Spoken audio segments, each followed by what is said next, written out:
All right. If everybody is here and everybody is ready, we may as well get underway with the debate. So can I get a recognition from both teams and the other adjudicators that they're here?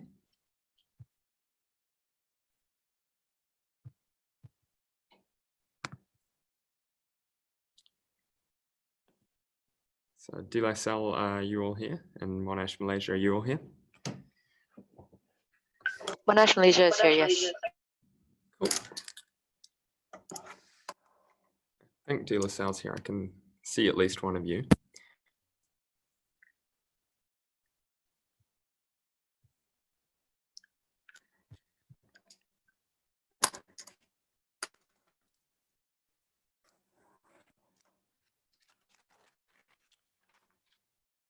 Yeah, De La Salle is here and we're ready. Okay, cool. So if everybody's here, before we go through gender pronoun introductions, could I get everybody, each team to tell me which motion they vetoed and then which motion we're doing?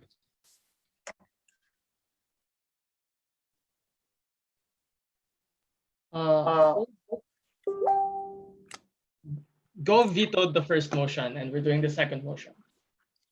Okay. Yeah, I'll veto the last motion. That's right. So the affirmative team vetoed the first motion and the negative team vetoed the final motion. Is that correct? Yep. Okay, that's cool. right. So we are doing the second motion, that is that we oppose the medicalisation of learning disabilities. There's an info slide. Or Com, do you want me to read out the info slide as well? If you've got it handy, that would be good. Thank you. Okay, cool. Medicalisation is the process of classifying human behaviours and conditions as a medical issue that requires a medical approach. Learning difficulties are conditions that impact on an individual's ability to gain knowledge and skills at the same rate as his or her peers. Examples are dyslexia, which is an impediment on a person's ability to read and comprehend text, and ADHD, attention deficit / hyperactivity disorder. So if we could all type in our gender pronouns on the chat, see, and then we can debate either way.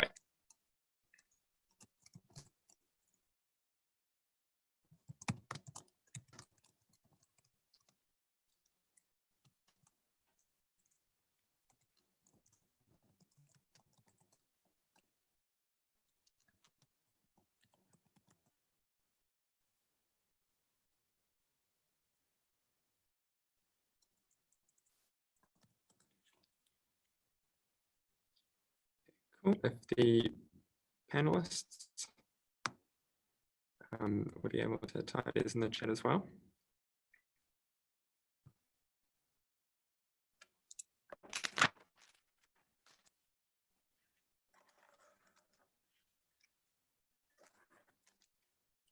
Already done that. Let me just double check.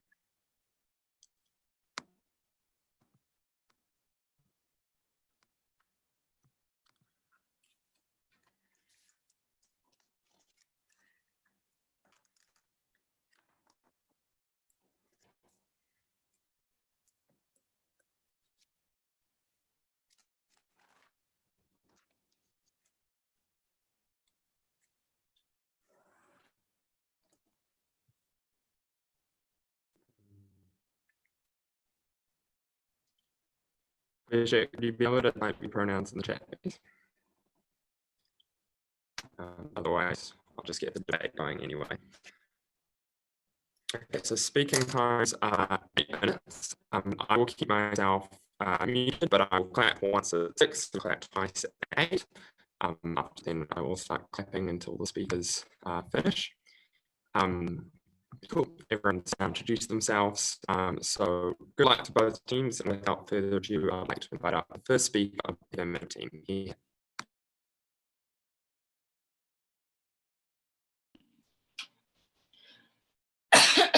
Hello, is my audio clear?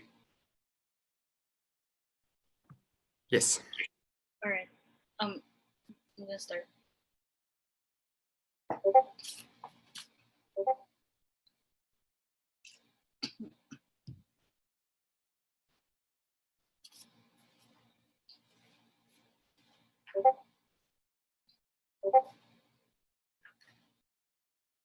We are done living in a world where children with disabilities have to suffer through societal stigmas that they are damaged retards, or that their families have to drown out their money in the hopes of finding a cure that will never come, or children with learning disabilities isolated from society and made to feel that they are less of a human being with no future ahead of them. We denounce this kind of reality that we live in, and that's why the stance of affirmative is simple. That firstly, we do not, although that we acknowledge that there needs to be a response to these children, to these individuals, we do not agree that the solution is pumping them with pills that eventually end up ruining their quality of life, making them depressed individuals, making them generally unhappy. It's to classify them away from the attachment of disability and onto a more social model, which leads me to the second stance, that what we would rather support is a social model as opposed to the dominance of a medical model in Negative's world, where we treat people with ADHD not as children who are sick or disabled, but as natural variations that requires a different social response. And this model looks like three things.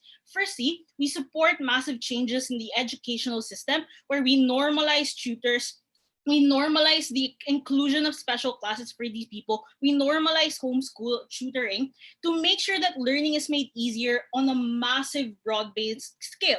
But secondly, we support massive information campaigns like the destigmatization of learning disabilities, the spread of narratives that they're just human beings with a social variation with different human genomes, and they are not disabled, they are not retarded and broken. Lastly, in this model, if an individual pursues to opt into the medical model because they have money, they can afford it, we're okay with that in respect for their autonomy. What we are not okay with is the massive dominance of the narrative that the ultimate solution and the only solution to these kinds of disabilities is for you to opt into the medical model. These things are very exclusive because two competing narratives can never coexist. One will always be dominating and the other will always be stigmatized.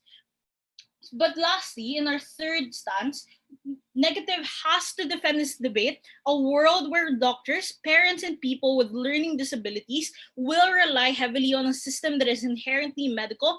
That means an automatic and default approach to these kinds of learning disabilities, or ultimately to resort to medicines that will never cure them, but will only suppress their learning disabilities to help them.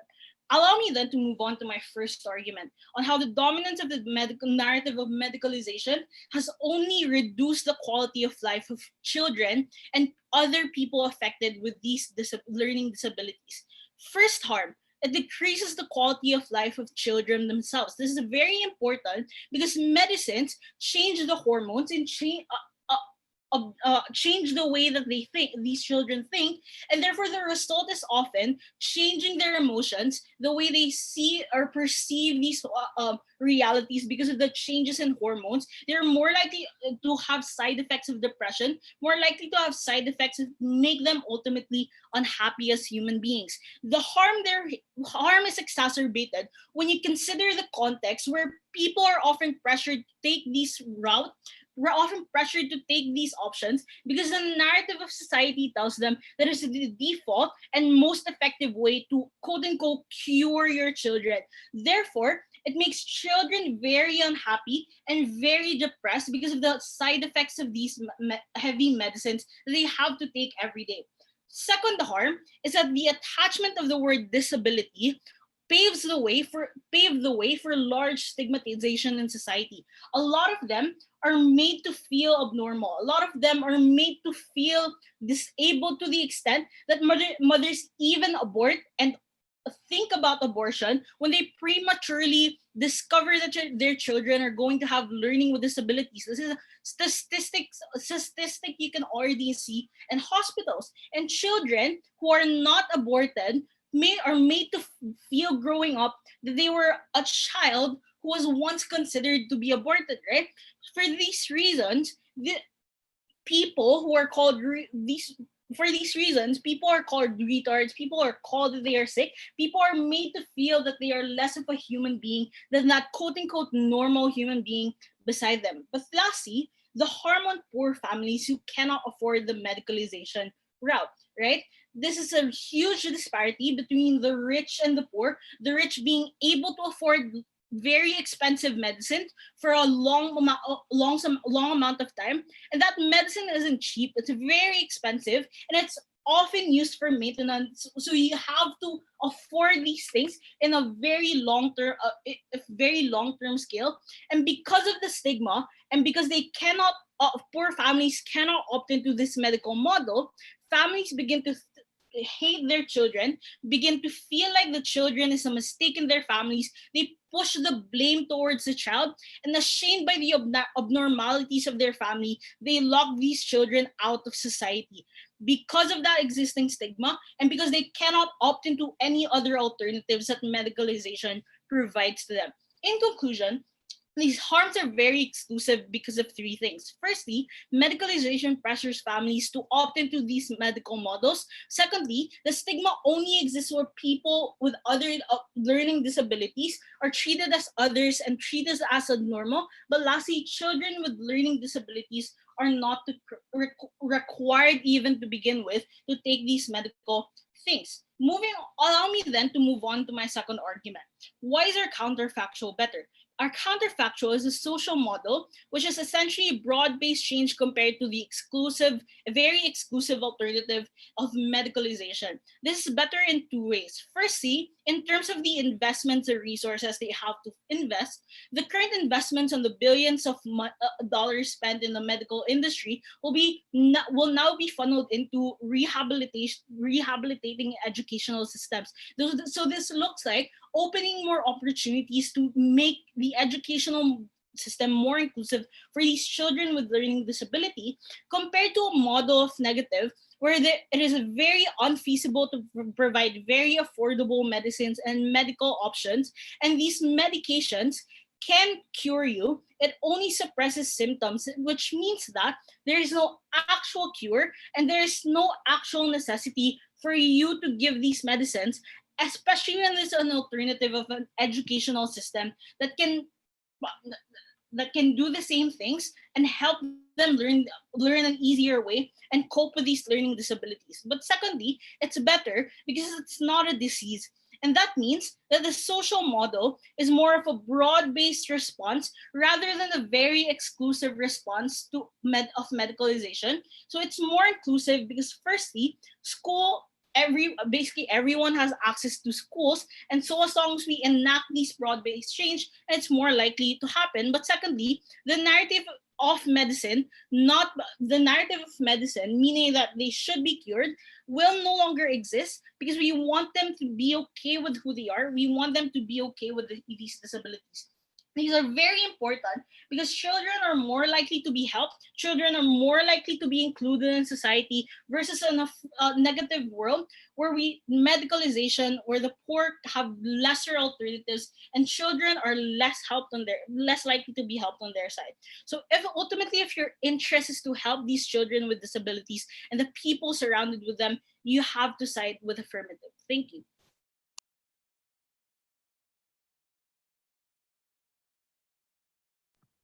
I thank the speaker for their speech and would like to invite up the first speaker of the negative team to present the team's case.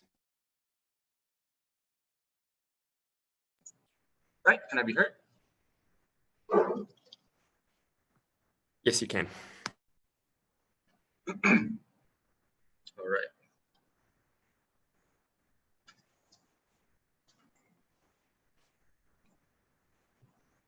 Speaker, I've lived with ADHD for most of my life, and it's affected me when I was a child, when I was young. I was also exposed to the culture of medicalization, and it's improved my life massively.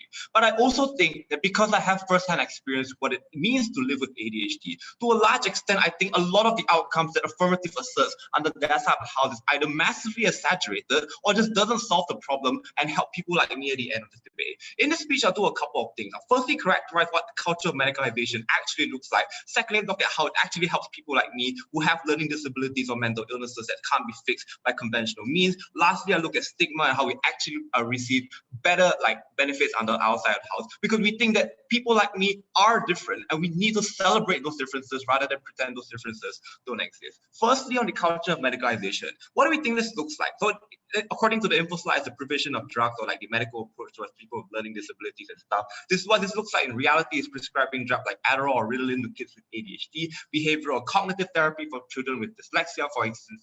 We also think that to a large extent, in order to get access towards this treatment, it requires a diagnosis by a trained medical professional, more often than not a psychiatrist. Drug therapy, if it is advised, will be prescribed by a trained medical professional as well. We do think parents have that, like, to a certain extent, have to listen to medical professionals. We just don't think the reality is that people are pumped with pills as affirmative asserts they would be. Do these drugs have side effects or change the way that your brain works?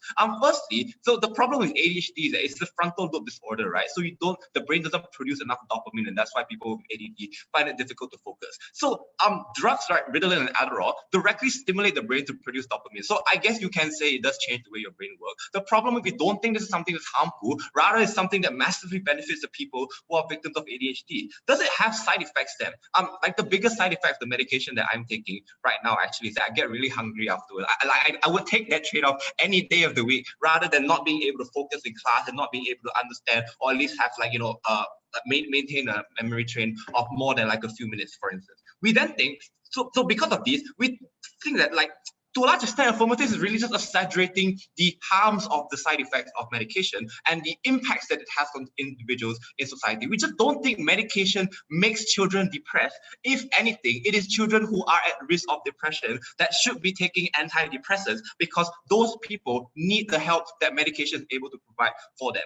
The last thing to talk about under this thing, they say poor people cannot afford drugs. The first thing to point out, the social model is not cheap under your side of the house. Massively changing the education system and training educators how to deal with people with learning disabilities is not something that's easy. If it's true that there's financial barriers in our side of the house that exist symmetrically, and it's unclear why poor individuals get the help that they need under your side. Secondly, we will argue that instead of negative, we support the subsidization of medical treatment. We'll explain in my second argument why this is more likely to happen on the outside of the house. Further responses to the previous speaker will be integrated within my two arguments. Firstly, let's look at why medicalization increases the medicalization of learning disabilities, improves the quality of life, and victims of such barriers to entry. We argue first off that a lot of these problems are genetic, right? People don't choose to be born dyslexic or choose to be born with ADHD. And as I mentioned earlier, ADHD is a frontal lobe disorder. The brain cannot produce enough dopamine, making focusing on issues and tasks at hand something that's quite difficult. We also think it makes children who has these kind of problems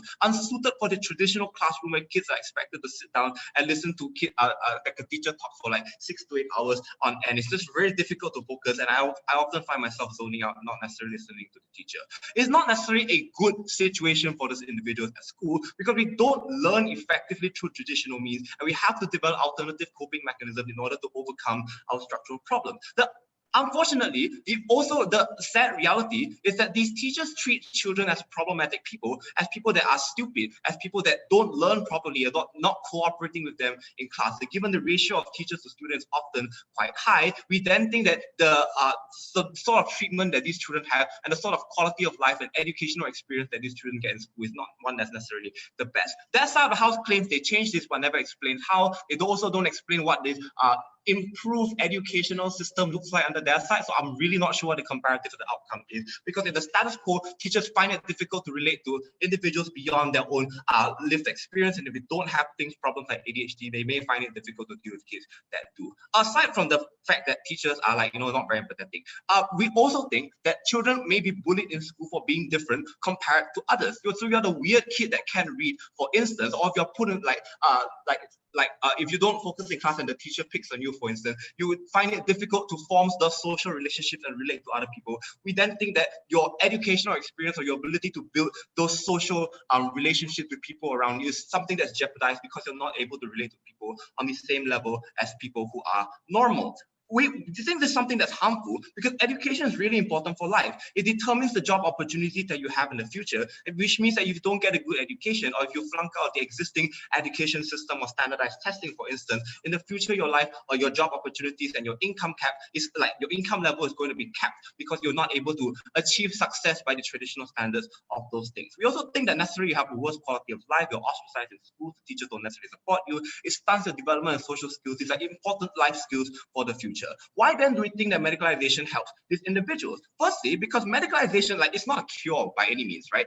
I think everybody knows that. It does provide temporary relief in the case of drugs. It lets kids feel and act normal because it changes the way your brain works to overcome the deficiencies that other people don't necessarily have. At least on the outside of the house, when you get access towards drugs, people like me with ADHD can find it easier for us to focus on things in class, to listen and pay attention, like all these kind of things. It's a coping mechanism that is really, really good and helps us learn in a classroom that is not friendly towards people like us. And right now, ADHD is a lifelong journey. There's no cure for these sort of things. So it's quite likely that throughout my life, I will also have to take medication. The most important thing here is the improvement of the quality of life. And we also think by medical principles, the reduction of suffering is an innate good in and of itself that we should support. And in the absence of affirmative explaining why they get their benefits under that side, we then think we are the side that reduces suffering for these individuals, right? It makes it easier for you to relate to people. It makes it easier for you to focus. You become more normal comparative to what you normally would. Compared to the social model, again, pointing out that we don't really know what this looks like, we don't really know what homeschool looks like, and how necessarily it benefits those individuals with special problems. How do you know how to provide to the unique needs of these individuals? No explanation aside of affirmative. We don't think they can take and they can get away with arguing this social model without any explanation. The second thing I'm going to talk about in the speech is how a culture of medicalization helps to overcome the stigma associated with mental health issues and learning disabilities. Because even if it is true that medicalization creates markers that label children as different, we think it's something that's better. The comparative is worse under your side because the reality is we are different and we do need to be treated differently. Just not in ways that are inequitable. The problem with people and the general public is that they're apathetic about mental health issues and think that they don't understand. They expect to be able to relate to individuals like everyone around them on the same level as themselves, and they don't really understand the differences within that. Which means to say that your solution is not one that's going to work, because just pretending the problem doesn't exist doesn't change the realities that individuals on the ground face and doesn't change the lived experiences that we go through. More importantly, if it's true that the labeling of people through the culture of medicalization is something that happens, we actually start a discussion that leads to more public awareness and more support for people like me. You close the empathy gap, and you're able to understand and spread awareness about the kinds of problems, or more importantly, the kinds of policy solutions required for this, be the subsidization of medicalization, for example, or the provision of more trained professionals or better educational facilities. Because of all these reasons, supremely proud and again.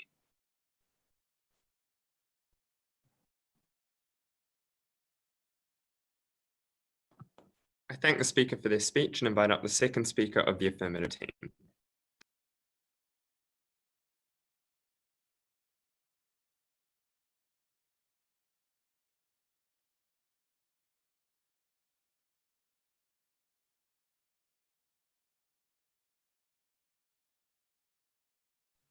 Hi, do you guys hear me? So I'm clear? Yeah, Yes. William? Yeah. Okay, thank you.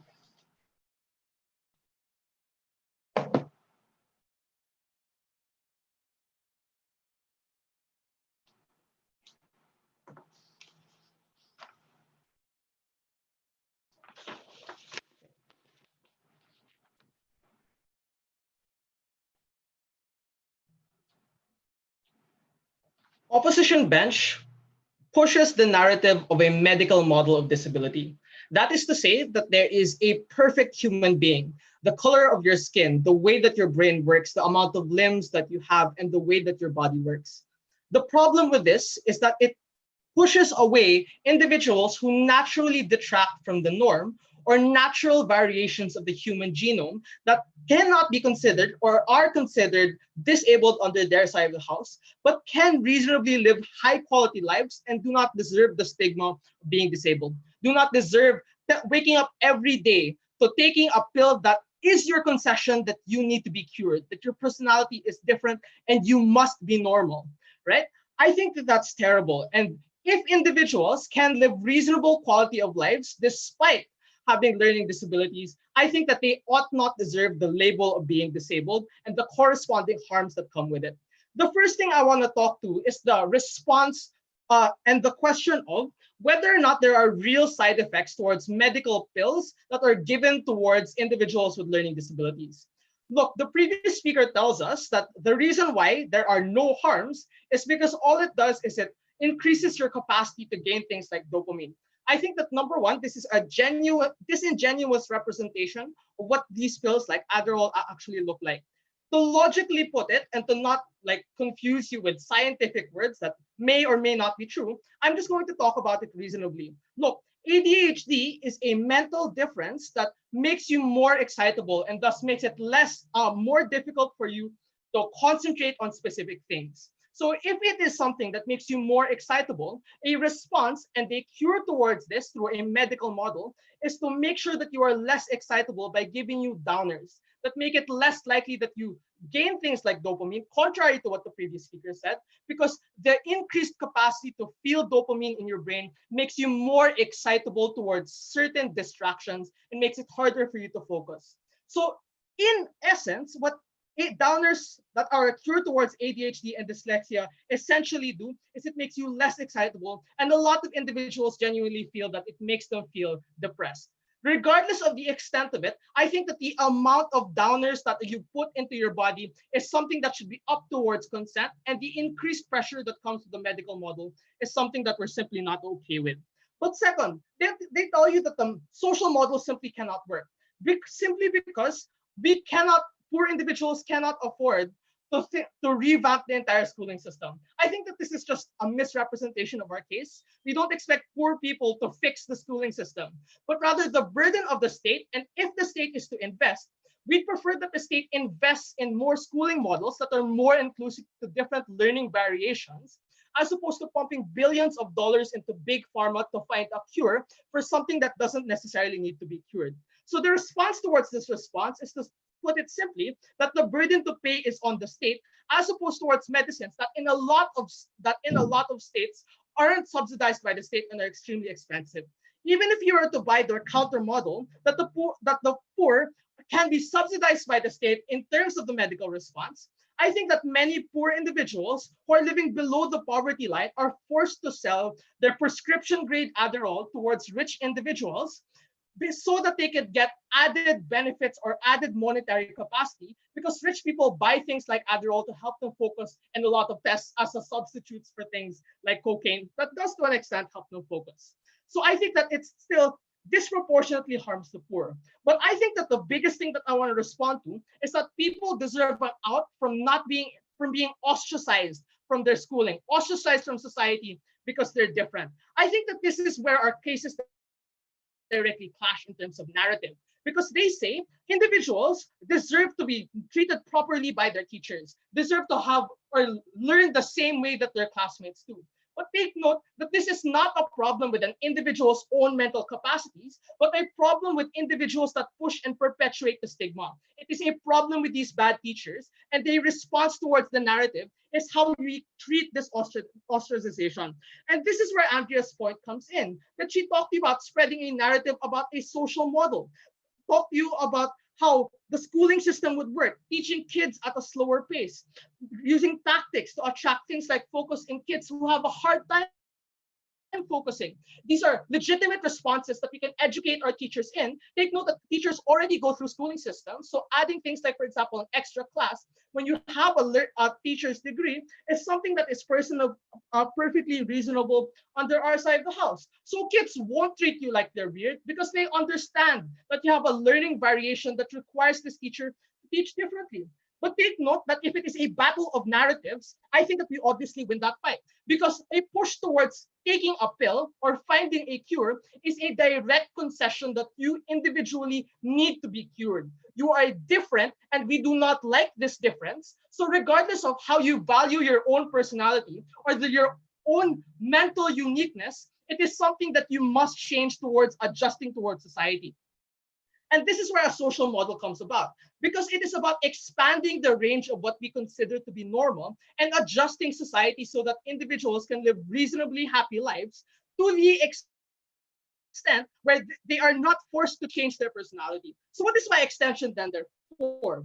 Look, These learning variations simply should not be classified as a disability at all. If I am able to prove through the social model of disability that these kids can reasonably live happily in our society, then they are not disabled and do not deserve the corresponding harms, such as the harm of being forced or pressured to take a medicine that you do not like and has effects towards your personality and your way of thinking. Being forced to think that there are individuals and an ongoing debate about whether or not you should have been aborted. These are responses that are talked about, though it comes with a concession that you need to be cured. We liken this to the plight of transgender men and women that are different from the traditional description of what men and women are, but ought not be classified as disabled because we understand that this is a difference that we can tolerate as a natural variation of a human being. So a bit of framing to prove this argument. Number one, we are talking about children with a system of education that is catered towards the learning style. We do not need to prove that it is 100% effective, but rather all we need to prove is that slowing down your teaching or deploying tactics to attract attention towards kids that have a hard time focusing will give individuals a base level of understanding of the world and give them a base level of social skills. Take note that this is reasonable, that these individuals can have happy lives with this base level understanding, because with or without learning disabilities, there are unintelligent people that do have lower social skills, lower understanding of the world, but can live reasonably happy lives. But number two, I think society has evolved to a point where the premium on the amount of knowledge that one amasses through the traditional schooling system is no longer as important in the world that we live in. Look, you don't need to have 100% knowledge of history or math because you have a smartphone in your pocket that allows you to reasonably know what it is you need to know to survive in the world and to solve complex equations that normal individuals wouldn't normally do. So the premium that leader of opposition pushes, that you need to have a good education to live a reasonable life, is no longer true in a world where you have a smartphone in your pocket that can achieve these things for you. I think that number three, people can just be okay with the learning, with the way that their mind works, and they ought not be pressured. Given that I've proven that they can live reasonable lives, the classification of disabled and needing a cure is no longer a narrative that is justified. Thank you.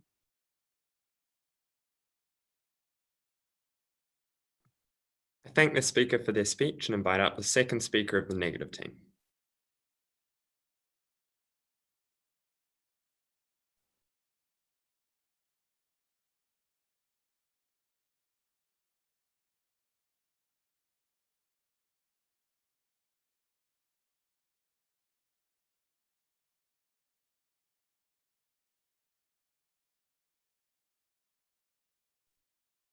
Am I audible? Yes, you are. All right, thank you so much.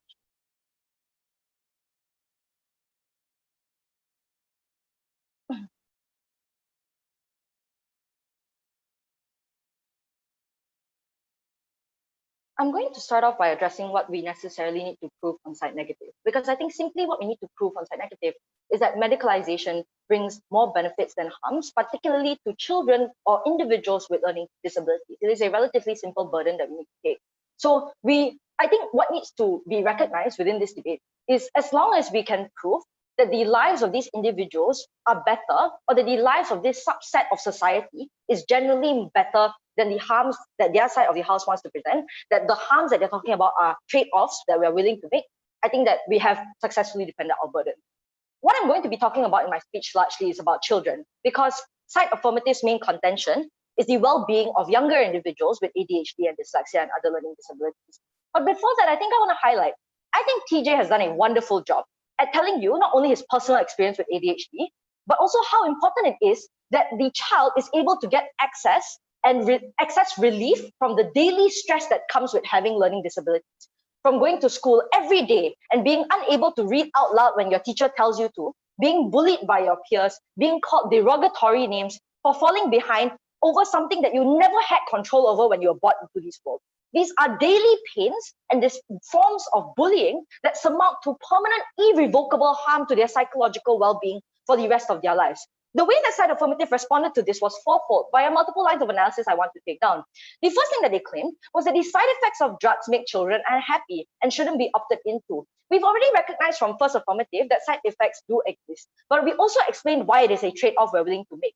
Considering many of these medications have been approved for market use and have had extended research, particularly with children, because they are largely the largest demographic of society diagnosed with these conditions, I think side effects are not as serious as they make it out to be. Common side effects that are usually talked about with Adderall and ADHD medication are things like headaches, insomnia, and perhaps in the worst case, based on what Affirmative has said, less energetic brain activity. But I think comparing these side effects to the lives they will otherwise have to live with these learning disabilities affecting their lives daily, makes it extremely clear that medications, more often than not for individuals on the ground, are a preferable alternative. Imagine on a comparative, like to your headaches that they wanted to talk about, being bullied every day of your life, being discriminated against and tossed into ranked classes that set you up to fail because Affirmative pretends your conditions don't exist, or being unable to even communicate your concerns with your teachers because you struggle to write that formal letter of complaint explaining your pains because of your dyslexia. The outcome of depression then, which is the worst case they talked about, is factually untrue because ADHD and depression are affected by different hormones. One of them is about dopamine, the other is a lack of serotonin. But even if it were true and they were interlinked, I still think this is a minute set of cases because it's the most extreme side effect that usually affects a very small case of individuals and does not justify opposing this alternative being accessible for a majority of other individuals with learning disabilities who more often than not do not fall into the spiral of depression. But I also think depression is likely to happen in a world where individuals do not know how to cope with something that they don't even understand because this was predisposed and determined for them by the birth lottery, by the genetics of their parents that they never had a control over when they never consented to be brought into this world. I think at the very least, we should be able to provide them some form of alleviation of the suffering that they have to go through daily. The second thing that they had was that the social model of psychology is preferable to drug therapy because of two claims. The first thing they claim is that drugs don't cure ADHD. And the second thing they had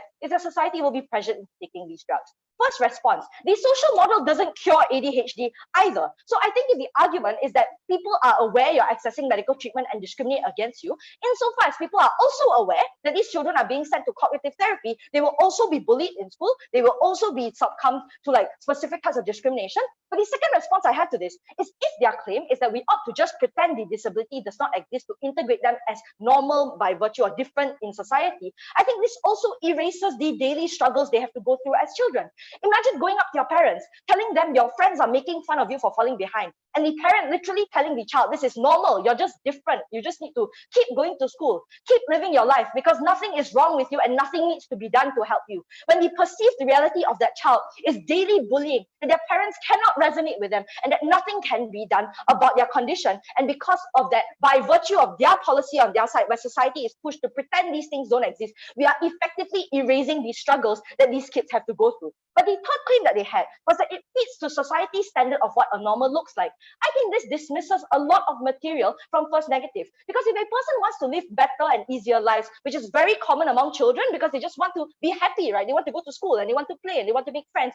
I think they ought to be allowed to access these things, even if they conform to society's standard. A parallel and status quo to this are allowing people to access makeup and plastic surgery, even though they conform and approve existing beauty standards. I think insofar as an individual person can derive a better life and live a happier life without having to go through all of these struggles with having a learning disability, I think we ought to stand for it the same way we stand for other platforms that exist within the status quo that conform to certain standards that exist.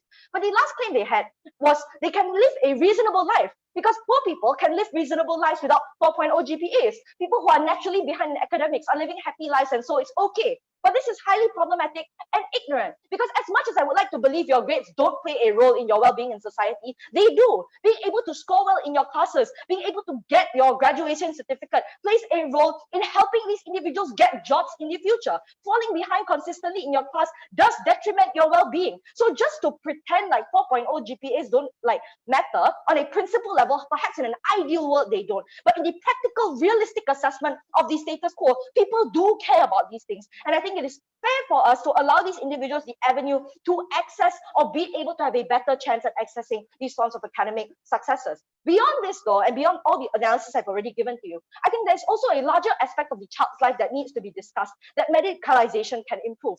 And that is the relationship they are able to forge with their parents and guardians. The first thing that needs to be understood is the parents' perspective of their child's learning disabilities. More often than not, except in very rare cases, parents of these children do not have learning disabilities themselves. And I think the differing realities they experience from their children make it extremely difficult to understand what their child necessarily needs to the best extent for the best form of life their child can live. This follows true with affirmative's best case of characterization of society as well. Because if they agree that society is largely unable to deal and empathize with individuals with learning disabilities in the status quo, parents are also a subset of that society and are unable to understand. This means they often do not know how to deal with their children who have learning disabilities. This is why abuse and neglect of children is highly prevalent within households with children with ADHD and dyslexia. Parents do not know how to deal with their children's hyperactivity. We are locking them up in their rooms or yelling at them when they don't stop running around, which is also why parents look at children who have learning disabilities as people who ought to be punished for something they cannot control, for falling behind in classes and not getting the grades that their parents expect them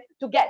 So at the end of the day, I think the conclusion of this line of analysis is the fact that as much as I would like to believe in an ideal world, individuals will be able to treat their children without any form of discrimination, with perfectly fair treatment and not punish them for things they cannot control. That's just not the reality, because a lot of parents just fall to the stresses of being unable to deal with their hyperactive children and ultimately just are not able to empathize with their struggles. This makes it extremely difficult for children to be able to speak up about the problems that are going on through school. They can't tell their parents they can't read that chunk of text from the textbook. They can't tell their parents that they cannot read the exam paper during the exams. The same thing exists with their teachers. And as long as that goes on, I think you shut down the voices of these children with learning disabilities, because they never live in a world where they can voice out to begin with. I think a comparative is there's no guarantee that society will accept you on either side of the house, because it's really difficult to predict how society will react to anything. But what can change and is variable within your locus of control is your own lived experience and whether or not you can live a better life. I think medicalization allows that to happen. This has already existed within the status quo. I do not see why we ought to oppose it. And because of those reasons, go with side negative. Thank you. I thank the speaker for their speech and would like to invite up the third speaker of the affirmative team. Hi, am I audible? Yes, you are. Yeah, cool. I'll start in a bit. Give me like a minute, I think. Yeah.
Opposition took the wrong trade-off in this debate because realized that from our first affirmative speaker, a lot of our harms were not predicated on the side effects benefit itself. That was just 1 out of 6 harms that she said. But rather, a lot of the harms result on the pressure arises when you celebrate or support the medicalization of these things at the end of the day. And I think that was when they fundamentally failed to respond to a bulk of material coming from our side of the house. Realize that we don't have to defend the status quo. That was not our burden, and we did not actively take that burden. That is why we provided to you a counterfactual that subsumes and that is able to mitigate a lot of the harms that opposition bench was able to say. There's no one cure to ADHD. We don't think that you should allow this to happen under their side of the house. What they need is love, care, and to be treated normally in a social environment that people actively prioritize. Realize that the trade-off they should have taken was the trade-off of this social environment that is fundamentally worse. I will be tackling that in my questions of the debate. So the first thing I want to ask is, where does discrimination occur? And I will clarify the context firstly here, but secondly, I will talk about how we are able to cope if you do have that learning disability. So the first thing they say is, well, it's not harmful. It provides more dopamine mean, right? And the second thing is, well, the side effects only go to the extent where you are just hungry, therefore they traded it off. But look here, let's just ground the reality that we really do exist in. Because if both of sides agree that these are maintenance meds, these aren't just things that you take daily, these are things that you will likely take for a lifetime. So every week and every day, you have to take these pills. So that means that en masse, you are pumped with pills, and that is the standard amount that we ought to, just the standard we ought to assess this debate by. So if that is the case, then I think that takes a lot of the context that they try to push out of the debate, because then the point on dopamine means that it is just one out of a lot of learning disabilities. We're talking about dyslexia, we're talking about Asperger's syndrome in this debate. But even if that is the case, realize that the harm is outside of medicine. So it is the society who stigmatizes you. It is the family who cannot afford this medicine, who tells you you are a burden for having this sort of disease, who tells you that makes it harmful at the end of the day. On the point on side effects, yeah, there are a lot of side effects that don't just lead to you being hungry,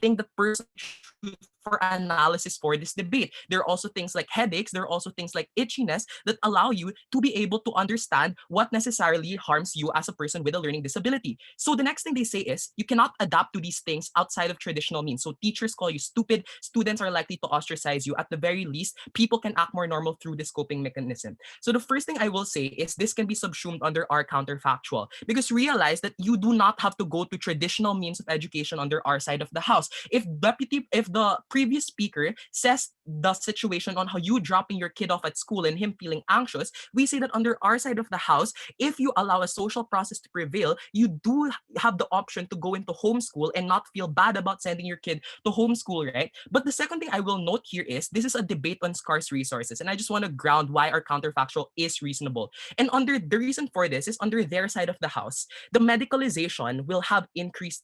demand. And that increased demand means to spend more and more billions of dollars to be able to supply the demand of meds that go towards kids with learning disabilities. Under our side of the house, we would rather allocate those scarce resources to the homeschool model, to the social model that is adapted to each learning disability. Why is this benefit exclusive then? Because realize that the pressure causes individuals to take pills actively, right? And I think that is harmful because then it prescribes these maintenances as the end all be all to your learning disability. And this is why that's a problem, because not all kids with dyslexia have an effect on the medicine, and not all medicines are effective to these individuals, and not all kids with ADHD experience the benefits of taking such medicine. A lot of the time it is, and sometimes it is ineffective. And the reason why this is important is because our social model is not a one size fits all policy that allows these benefits to accrue. Internally, at the worst case, where people still do like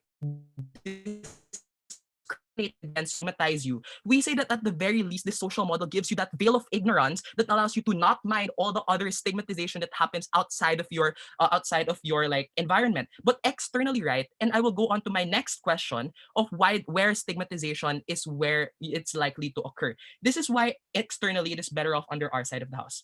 The first thing they say is, well, people are likely to stigmatize you if you do not have this, but realize that that harm is predicated on the status quo, not our counterfactual. The first question I will ask is, why does this stigmatization exist to begin with? I think it's because of two things. The first is if you do not have enough knowledge on the topic, for example, that is why a lot of discrimination happens when people are unaware of these diseases, the reality of these diseases. The second thing is there is a belief that you are indeed different. Why is this stigmatization then more likely to occur under negative bench? And the reason for this is if you allow a pressure to allow medicalization to,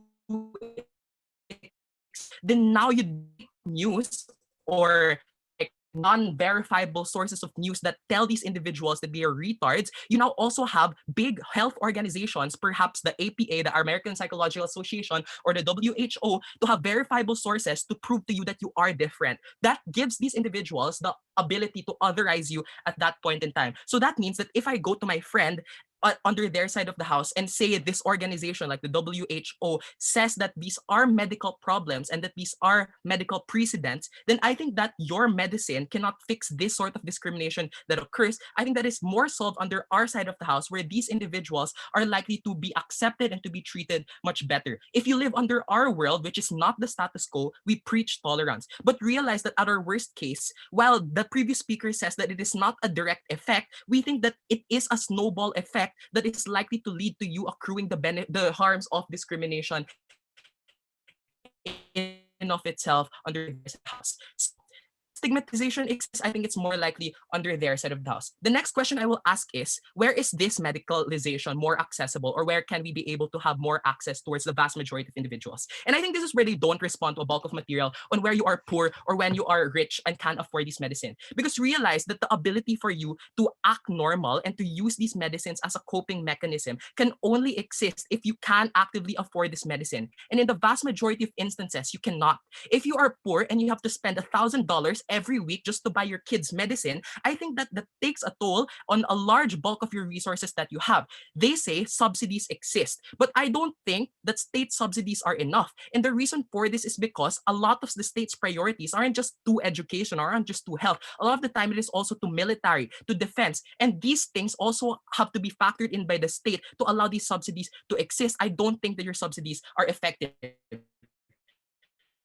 So there's to remove the agency of individuals. You're more likely to make these people more depressed at that point in time because medicalization is inherently elitist. Under our side of the house, we say that the narrative of telling your kid that that kid is normal and it's just a variation of the normal human being is something that you can access without money. That means that you can access through the socialization to your friends, to your family, etc., etc. I think this means that on access, we are likely to get this elitism better. The last thing they say is on parents. And this is where a bulk of the material also comes unresponded. Because if you are poor and the family can't like afford these sorts of medicine, that is more likely to pin the blame on you. That was the argument of my first affirmative speaker when she said that A, you are likely to blame the child and make worse off family relationships under your side of the house, but B, you are likely to always be compared to other children who do not have the same learning disability. So if you are the youngest individual who has a learning disability and that or same disability, I think a lot of the relegation to how you build your family relationships is fundamentally worse off under their side of the house. I'm very proud.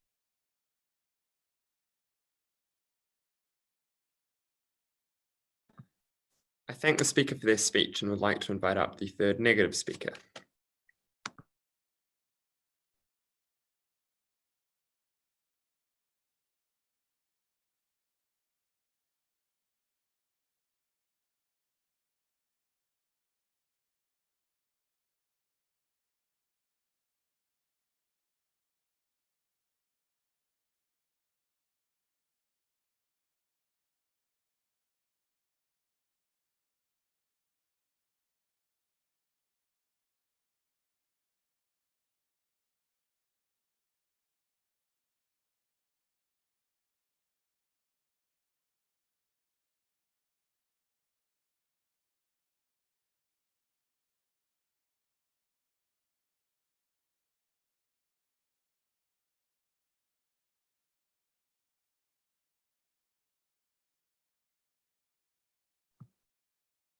Can anybody else not hear the speaker? Or is that just me? I can't hear the speaker as well. Okay. No, I still can't hear you. Like, it doesn't say you're muted on Zoom, but I can't hear sound. Are you in the same room as your teammates? Could you use one of their laptops instead?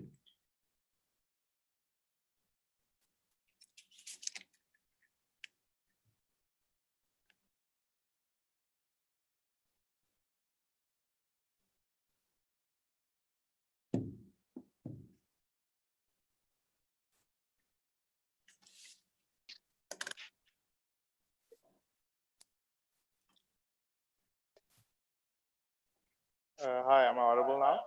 Yes, audible now. Give me a second. Okay.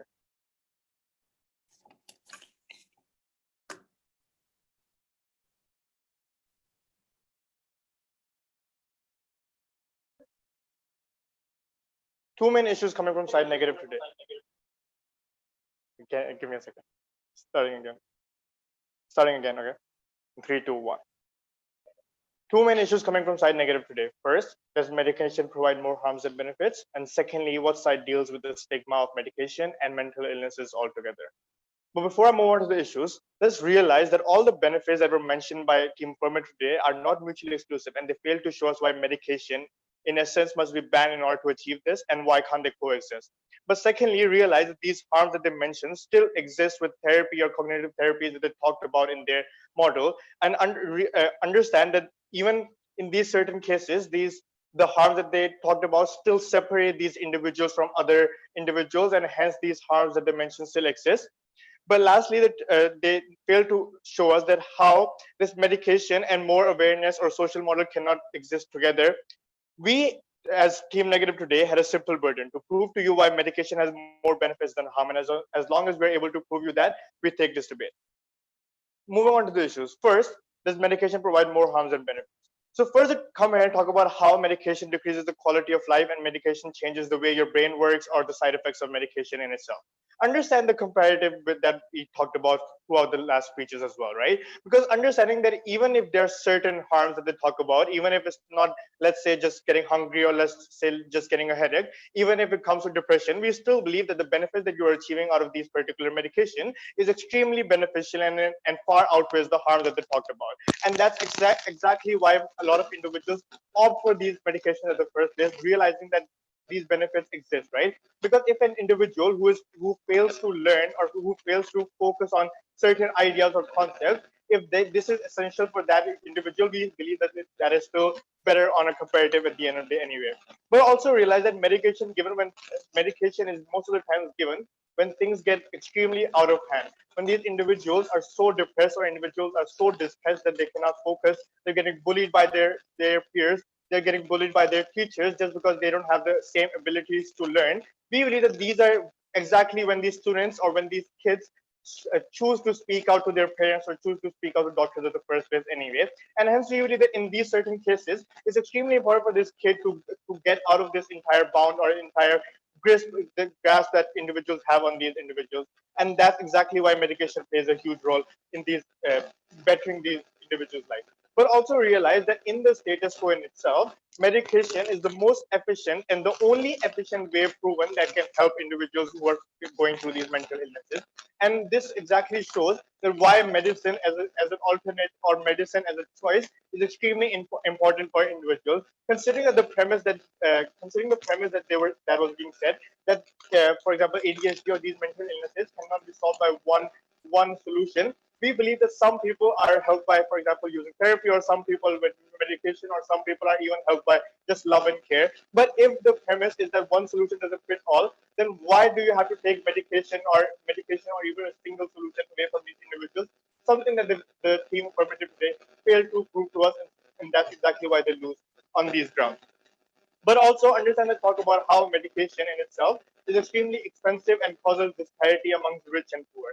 But by that logic, everything that is expensive and only accessible by a certain few of your society, it should be banned. For example, when it comes to cancer patients and chemotherapy, just because there's a disparity on who can access these things, these things should be banned. That is exactly the principle that they were standing for, right? But also understand that there are other ways to curb this entire problem of disparity. For example, regulation of these medical expenses. For example, providing free for all medical care, and they need to show us that how it is different from under their side, which is exactly what they fail to show us at the end of the day. Move on to the second issue, which is what side deals with the stigma better, right? Understand and talk about how stigma attached to medicalization of it. There's a stigma which is attached to medicalization of ADHD, and individuals are going to treat you differently, or people are going to call you different, and that's exactly what they need to say. But understand the fail to show us that why there's a need to ban medication in order to make your society more aware, or in order to spread awareness within your society. The entire idea about scarcity of resources does not stand considering that medication in itself is a proven way that is effective and that it solves individuals, but their entire social model is not even bound to work at the first place anyway, right? And something that is only a risk, something that we cannot contribute our scarce funds to. But also realize that in most of the minorities today as well, the social stigma that is attached to medication and ADHD is decreasing, and we believe that the perceptions these individuals have in the status quo are changing towards making medication for these individuals more accessible. And hence we believe that this particular stigma regarding medication and ADHD is changing, but the stigma that is attached to you being different in your, for example, school, or being different when it comes to education is extremely harmful for these individuals, because they're always going to be treated differently when they are not provided enough medication, or they are not provided a platform with which they can learn at the end of the day. And we really find that for these reasons, the life of these individuals becomes extremely hard as well, and the stigma attached is even worse on the comparison. But also realize that now under our model that these individuals can have the ability to go through medication and learn as well. We believe that the individuals or the peers that these students have can relate to these individuals better, and hence they can have a better life at school, a healthier life at school, or in their real life as well. But also understand that this provides an opportunity to parents to understand their kids as well. This provides an opportunity to the parents to understand the kids when these kids are going through medication, that otherwise parents would have failed to do so, considering that they do not go through the same problem that these individuals are going through at the end of the day. But also realize that this makes it extremely hard for kids to speak out as well, considering that they have to just go with the societal norms that the team affirmative is going with, and what their parents tell them, they're not different, they're same as everyone else, and that they have the same capabilities as everyone else. This completely dismisses the struggles that these kids go through as kids, and this dismisses all the mental illnesses that these individuals will have at the first list anyway. In order to provide these individuals a better life, you need to treat them different, but also spread awareness at the same time, something that the team affirmative failed to do so. But then they also talk about how funds should be used to reform schools to make them equally accessible to all. But they fail to show us what these reforms look like and how they're going to achieve this. Because there's no way for us to imagine a reform which makes school accessible for every single kid, regardless of their difference in their learning ability. And this is something that they fail to show us. And also realize that even if your schools become more reformed or become more normalized, these kids who do not have the same learning capabilities are still always going to be called different, still always going to be treated different, and are still going to be bullied in their case as well. This is something that they fail to show us. But also realize that the funds that you provide to medication and the efficiency of medication in itself has been proven. And when you talk about why you should provide funds why you should take funds from medication and provide to social reform or your reform of schools, this is something that they fail to provide us like reasons, principal reasons why there's a need to do so, and why that is actually more beneficial in the status. But last thing to talk about was, and this was how they said it, as long as you have a smartphone in your pocket, you don't really need to focus in class and understand the concept that you are taught, right? Understand the fallacy of this entire argument at the very get-go, right? Because your life is still incomplete without the ability to learn. You are still being bullied at your school. You are still different and cannot relate to your peers or cannot be understood by your parents. You do not have the ability to learn and cannot even access any job. And maybe you have a smartphone or money, but that still does not mean that you must let go of something that you can easily achieve or you can easily access through medication. And for all those reasons, vote for Team Negative.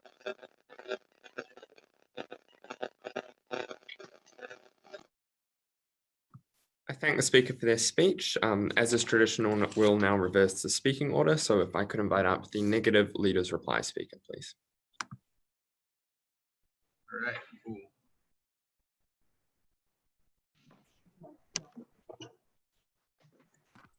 Could you just speak once again to see if you're audible?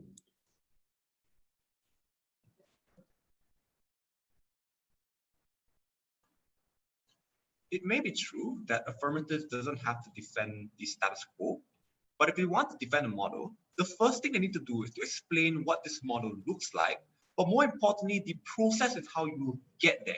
And given that this model has been questioned repeatedly down the bench, from my speech in first neck to Audrey's speech in second neck, down to Taha's speech in third neck, we still have not heard a response or a process description as to how you get the social and behavioral acceptance of people with learning disabilities in this debate. And for that reason, even if you achieve those outcomes, is one that's speculative at best, but more importantly, the cost that impose on these victims that you're trying to help is one that's far too great compared to a culture of medicalization. I'm going to look at three things in the speech. Firstly, what is this social model that affirmative is proposing? Secondly, the inherent issues with those models that we've been questioning repeatedly. Lastly, a comparison with the culture of medicalization and why we do think that something is better. Firstly, what is this social model, because you'll notice there's very little characterization as to what this looks like. They say things like, this is not a one-size-fits-all policy. We question then if that's true, why can't medicalization be part of this social model? Because if it is true that the range of the needs of people are diverse, we then argue that medicalization should be part of it.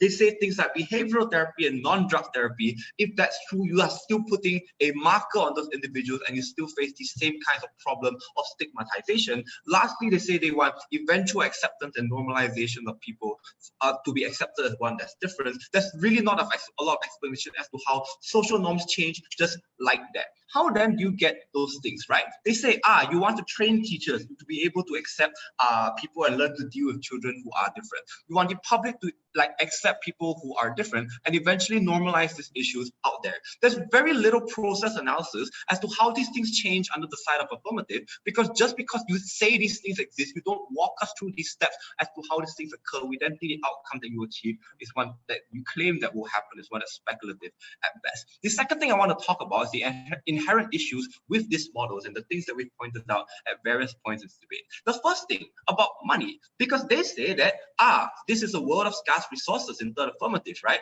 I think already in my speech in first leg or in also in second leg, we argued that the money that you need for your social model is symmetrical under both sides, right? Because if you want to train teachers, if you want to launch massive informational campaigns, it's not small.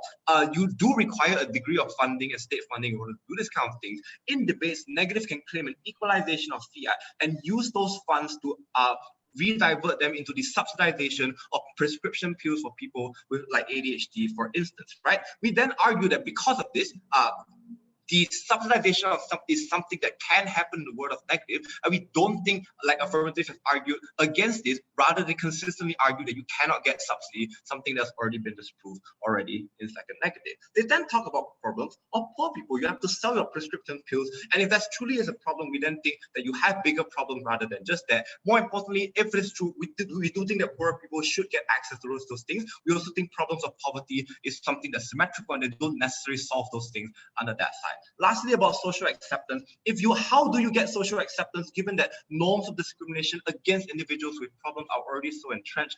You don't explain how the minds are changed, but more importantly, it takes time at best. And in the process of trying to normalize those things, you override and you dismiss the sufferings that people with learning disabilities face on a daily basis. Lastly, then, in comparison to the model of medicalization, note, our burden isn't to show that this model is perfect, but rather that the benefits outweigh the harm. We argue that you could alleviate the suffering of people using the culture of drugs and medicalization. They say drugs have side effects, but never dealt with the trade-off of why we explain why suffering those side effects was a preferable outcome compared to suffering the discrimination, not being able to learn, not being able to relate to friends, and all those things. We argue was one that was worth it, that people made on a daily basis. We also argued to start a discussion, something that furthered the acceptance of mental illness and learning disabilities on the outside of the house. For all those reasons, we were able to prove that a culture of medicalization was one that was preferable to the social model, and that's why negative takes this debate.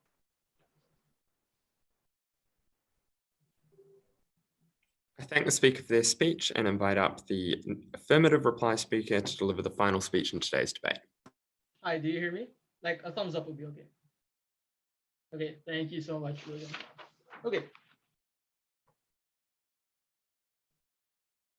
People with learning variations actually sit in front of the TV and watch debates about whether or not they should have been aborted. I think it is simply disingenuous for negative bench to claim that their only problem is that they have a hard time learning. And I think that it was weird for them to argue that, especially when the motion concedes that they do have inhibitions when it comes to learning. So the first question I'm going to ask is there a need for medicalization? Look, we do not need to prove that those with learning variations will live the best quality of life, but rather the standard and burden we placed on ourselves was simply a reasonable quality of life so as not to call them disabled and not to force the stigma upon them, right? Look, it was never our burden as well to cure learning variations, but rather to make society more accepting of them to the point at which they can live reasonable quality of life. Unintelligent people probably won't live the best quality of life, but reasonable enough for us to assume that it is not justified for us to pop them full of bills. Look, if their claim was that it is hard to learn, look, we told you that we can adjust schools to make it easier for them through models that are social in nature that make it teaching styles slower, to understand how to attract the attention of people with these different deficiencies. They talked about academic success as if it was the end all be all of life. But take note that life and people can be happy with or without that 4.0 GPA. Most people do not have the highest GPA, but people can be happy without being successful. Number two, meds don't guarantee that 4.0. So if their benefit was contingent on them living the best quality of life that comes with academic success, with or without your dyslexia, even if you can suppress it, we cannot guarantee that you are smart enough to get a 4.0. So the only reasonable change that you get with medicalization is that they go to school and have a reasonable chance to succeed. The same reasonable chance that comes with us adjusting our schooling system. And lastly, they ignored a lot of my analysis about how the world does not require you to be good in school to succeed. You have a cell phone that does fulfill the same mechanisms. I think that opposition reply spent a lot of its time trying to disrupt our model. Let me clarify what was clear coming from first. We talked to you about a model of empathetic schooling that adjusts its means of teaching students based off of learning disabilities that can be adjusted from. These are things like adjusting your learning styles or slowing down your pace. Negative whip tries to force a weird burden on us, trying to justify a ban. We never argued that this is something that would result towards a ban, but rather they simply cannot coexist because of the stigma that comes with your policies, but also the fact that we have money to invest. Would we rather pump billions into subsidizing big pharma to find the cure, or would we rather put that into the educational system? Look, that was our model and that was quite clear. The second thing is on the harms of learning variations. The first thing is in terms of bullying. Look, they never proved how popping a pill eliminates bullying. Regardless of the functionality that comes with you popping a pill, if there's a huge stigma that comes with your mental variation and people don't understand it as much, regardless of whether or not you took the pill or whether or not you're functional, you will still be bullied. Second is in terms of parents not understanding kids. Look, giving your kid a pill is still contingent on you understanding that your kid has a learning variation. So the same mechanisms are equal on both sides. But take note that we can also educate parents and future parents as well. So I think we can tackle that harm as well. But take note that all of these harms are contingent on an outside and external stigma and discrimination. So I don't understand why it is these children that are forced to pop a pill, as opposed to us finding means for society to not bully and discriminate these children. So the debate then becomes who better fulfilled the stigma analysis. The first thing is that the narrative peddled by the policy of medicalization is simply that you deserve to be cured. So on that alone, they're pushing the wrong narrative, and we cannot assume that they will be successful in curing the stigma. But second, an educational system that doesn't shame children for not being able to understand the lesson as of now is one that also directly fights this discrimination and stigma. They talked about having an out. We talked to you about fixing society so that we don't discriminate, perfectly legitimate variations of what it means to be human. I think they should be allowed to remain who they are. Thank you.